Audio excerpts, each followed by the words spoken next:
বন্যার পানিতে ভেসে গেছে ঘরবাড়ি, প্লাবিত হয়েছে সড়ক, মহাসড়ক, ক্ষতিগ্রস্ত হয়েছে বনাঞ্চলও।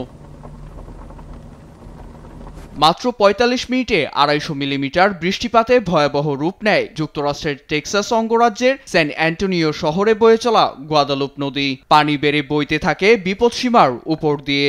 নদীর পানি থেকে সৃষ্ট বন্যা কেড়ে নিয়েছে ক্যারি কাউন্টির অসংখ্য মানুষ ও বন্যপ্রাণীর জীবন, বিশেষ করে প্রাণ গেছে শিশুদের। পানিতে এখনো তলিয়ে আছে কেরি কাউন্টি, বার্নেট কাউন্টির অধিকাংশ অঞ্চল। এসব অঞ্চল থেকে ৮৫০ মানুষকে উদ্ধারের খবর জানায় স্থানীয় প্রশাসন। তবে দুর্ভাগ্যবশত এখনো নিখোঁজ রয়েছে গ্রীষ্মকালীন ক্যাম্পের সেই ২৭ কন্যা শিশু। তবে তাদের উদ্ধার না করা পর্যন্ত অভিযান চালিয়ে যাওয়ার প্রতিশ্রুতি দিয়েছেন টেক্সাসের গভর্নর গ্রেগ অ্যাবট ও ক্যারি কাউন্টি শেরিফ। পরিস্থিতি মোকাবেলায় কেন্দ্রীয় সরকার প্রয়োজনীয় সরঞ্জাম দিয়ে সহায়তা করবে। আমরা উদ্ধার অভিযান অব্যাহত রাখব।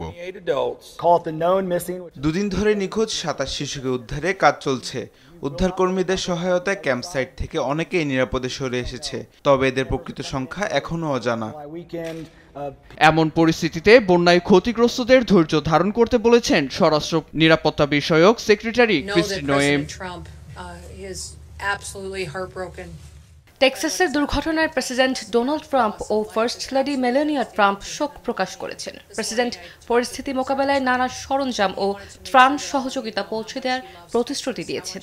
সবাই যেন পরিবারের কাছে ফিরে যেতে পারেন সেই লক্ষ্যে কাজ করার নির্দেশ দিয়েছেন তিনি।